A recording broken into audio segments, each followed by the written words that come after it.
안녕하십니까. 신세계 서울병원 권호진입니다. 오늘은 이제 족부에 있는 관절들이 전부 다 작은 관절이지만 그 중에서 가장 크다고 할 수 있는 발목 관절에서 생기는 관절염에 대해서 알아보도록 하겠습니다.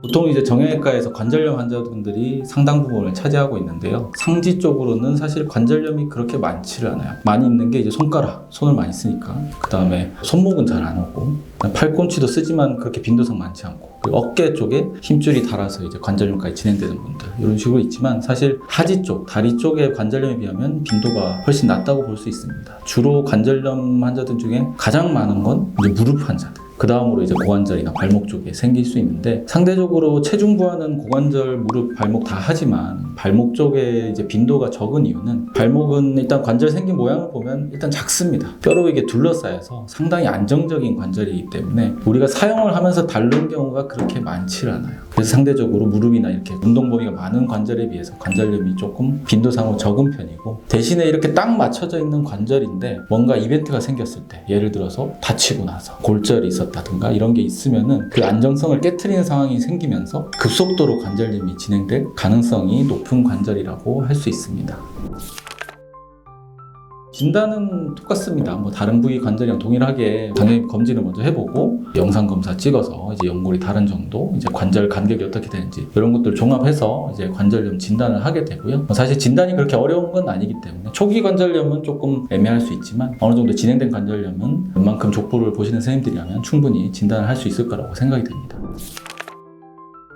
치료의 방향을 잡는 게 중요한데, 일단은 환자분들의 생활 습관 교정하는 거. 이제 발목은 아까도 말씀드렸듯이 관절이 작은 관절인데, 어떤 분들은 이제 갑자기 나는 멀쩡하게 쓰다가 되게 아파졌어요 하는데 실제로 보면 관절염이 진행이 돼 있는데, 그게 원인을 따져보면 어떤 분들은 체중이 뭐 최근 몇 년 사이 급격하게 늘었다거나 이랬을 때 관절염이 좀 증상이 심하게 느껴질 수 있어요. 관절염이 심하지 않더라도 증상을 좀 심하게 느낀 경우가 있을 수 있어서, 체중이 갑자기 늘으셨다면 조금 체중 감량을 해서 관절에 실리는 스트레스를 좀 줄여주는 게 좋다. 그게 중요하겠고, 평소 생활에서 교정할 수 있는 거는 이제 신발을 조금 조정을 해보는 건데, 신발 생김새 중에 보통 편하게 설명하기로 마사이족 신발이라 그래서 발이 있으면은 가운데가 이렇게 볼록하게 되어 있어서 체중을 디뎠을 때 이게 분산이 될 수 있는 그런 류의 신발을 신으면 조금 증상을 좀 완화시켜 줄 수 있겠다. 뭐 그런 정도로 해서 생활 조정을 해보는 게 좋을 것 같고요. 그냥 보존적 치료로는 뭐 일반적인 관절염에 동일합니다. 약을 쓰면서 통증 조절을 해보고, 그 다음에 주사 치료랑 물리 치료랑 이런 것들 병행해보고, 뭐 운동 치료하면서 주변에 근육이나 힘줄 뭐 단련해보고 이런 식으로 치료를 하는 건데요. 이제 발목에 이제 주사 치료는 사실 할 수 있는 게 좀 제한적이에요. 우리나라에서 이제 인정이 되는 거, 소위 말하는 이제 연골 주사. 연골 주사 같은 경우는 현재 인정이 되는 관절은 어깨랑 무릎밖에 없습니다. 다른 데는 사실 연골 주사 성분을 놓을 수 없어요. 우리나라 보험 환경상 적응증으로 인정을 해주질 않고 있습니다. 주사 치료로 할 수 있는 게 제한적이어서, 소위 말하는 뭐 뼈 주사,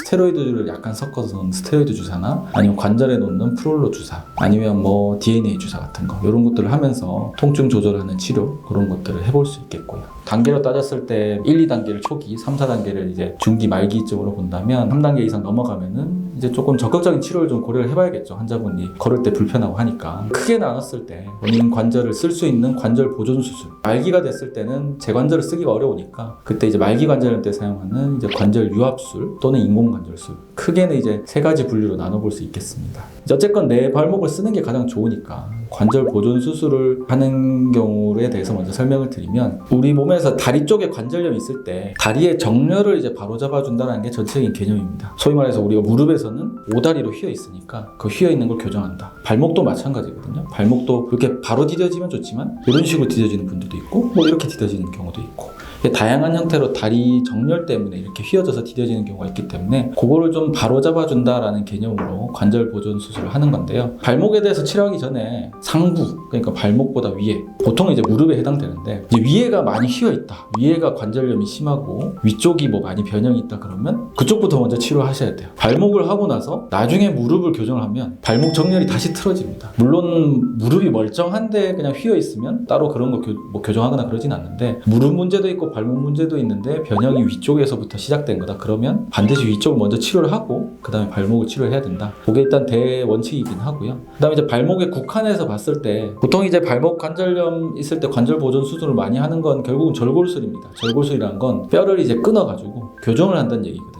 발목이 이런 식으로 디뎌질 때 만약에 지면에 대해서 휘어져서 디뎌진다. 그러면 이 위에를 끊어가지고 이제 교정을 해서 바로 디디게 만들어준다. 그렇게 해서 체중을 좀 분산시켜서 많이 눌리는 부분을 좀 덜 눌리게 하고 그렇게 하는 게 주로 하는 치료긴 한데 발목은 항상 3차원적으로 생각을 해야 됩니다. 위에서 교정만 해서 끝날 것 같으면 위에 뼈에서만 교정을 하면 되고요. 밑에 발 형태나 관절 상태에 따라서 위에 발목 관절 형태에도 영향을 미치거든요. 그래서 만약에 밑에 교정을 해야 될 부분이 있다. 그럼 여기도 교정을 해야 됩니다. 발에 뭐 변형이 있어서 영향을 준다. 그럼 이것도 교정을 해야 되고 그다음에 발 밑에 거고라 관절이라고 하는 부분도 있는데 여기도 뭐 형태적으로 틀어진 게 있다. 그럼 여기도 교정을 해줘야 되고 그다음에 위에는 뭐 당연히 교정을 하고 그래서 뭔가 3차원적으로 생각을 해서 교정을 생각을 해야 이 발목에 가해진 부하를 줄일 수가 있다. 보통 우리가 과상부 절골술이라고 하거든요. 복사뼈 위에서 절골술을 해서 교정한다. 이런 것들을 하시는 분들 많은데 이제 그것뿐만 아니고 이 밑에서의 교정이 필요할 수도 있다. 그거에 대해서 이제 알고 계시면 될 것 같습니다.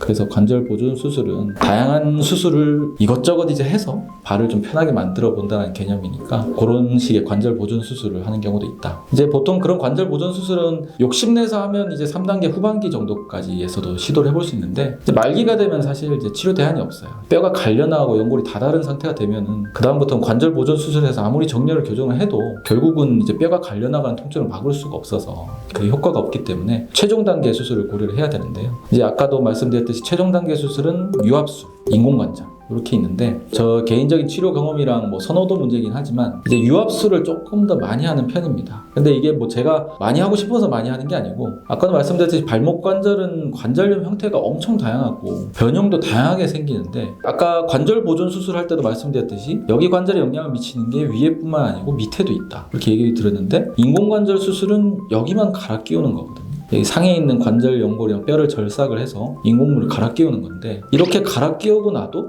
위아래에 있는 부분이 해결이 안 되면 인공관절이 빨리 망가집니다. 보통 무릎이나 고관절 이런 거 수명이 뭐 15년에서 길게는 20년까지도 쓰는데 불과 2, 3년, 4, 5년 만에도 망가져서 결국은 재수술을 해야 되고 이런 경우가 종종 있거든요. 말기 관절염이 그렇게 변형이 동반돼 있을 때 물론 인공관절 할 수는 있습니다. 인공관절 하면서 다른 부분을 이제 다 뜯어 고치면은 그렇게 해서 인공관절 보존성을 이제 장기적으로 수명을 늘릴 수 있는데 제가 그걸 별로 선호 안 하는 이유는 일단 수술 테크닉적으로 너무 복잡합니다. 수술 시간도 너무 길어지고 그렇게 해서 얻을 수 있는 환자 회복도 너무 오래 걸리고 만약에 변형이 동반돼 있고 인공관절로 충분하지 않다고 생각이 되면 오히려 유압술을 하는 쪽이 환자분들 입장에서는 훨씬 더 빨리 회복을 하고 나중에 신경 쓰는 부분이 없을 수 있어요. 근데 유압술 같은 경우는 이제 관절의 기능을 어쨌건 포기하는 겁니다. 여기 상에 있는 부분이나 여기 연골 다 긁어내서 변형을 교정을 해가지고 그냥 붙여버리는 겁니다.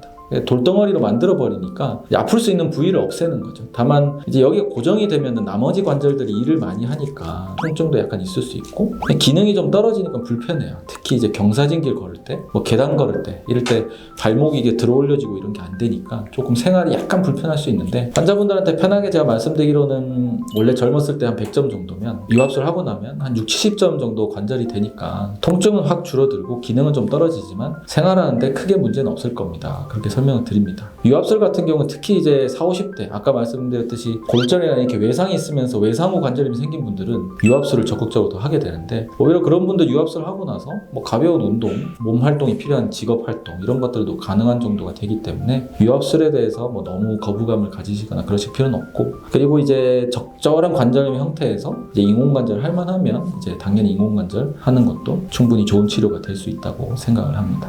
네, 오늘은 이제 발목 관절염에 대해서 알아봤는데요. 발목 관절염은 제가 조금 진료를 보면서 항상 조금 아쉬운 점은 환자분들이 발목 관절염에 대해서 잘 모르고 있는 경우도 있고 좀 이제 놓치는 경우도 상당히 많아요. 발목 관절염이 상당히 진행될 때까지 이제 증상이 없어서 이제 병원 안 오는 분들도 있지만 증상이 있는데도 대수롭지 않게 여겨서 치료를 할 때 내 발목을 쓸 수 있는 수술을 좀 해볼 수 있는데 말기가 돼서 이제 어쩔 수 없이 유압술이나 인공관절을 하게 되는 분들이 생길 수 있어서 증상이 있거나 그럴 때 병원에 검진을 해서 진단을 하고 캐치를 해서 적극적으로 치료를 해서 내 발목을 쓸 수 있는 수술을 하면은 굳이 뭐 유압술이나 인공관절 안 하더라도 평생 이제 내 발목을 쓰면서 지낼 수도 있거든요. 불편감이 있으시면 언제든지 저희 병원에 방문하셔서 진단을 정확하게 받으시고 치료 계획을 세워보시는 게 좋지 않을까 생각이 됩니다. 네, 지금까지 신세계서울병원 족부센터장 권호진이었습니다.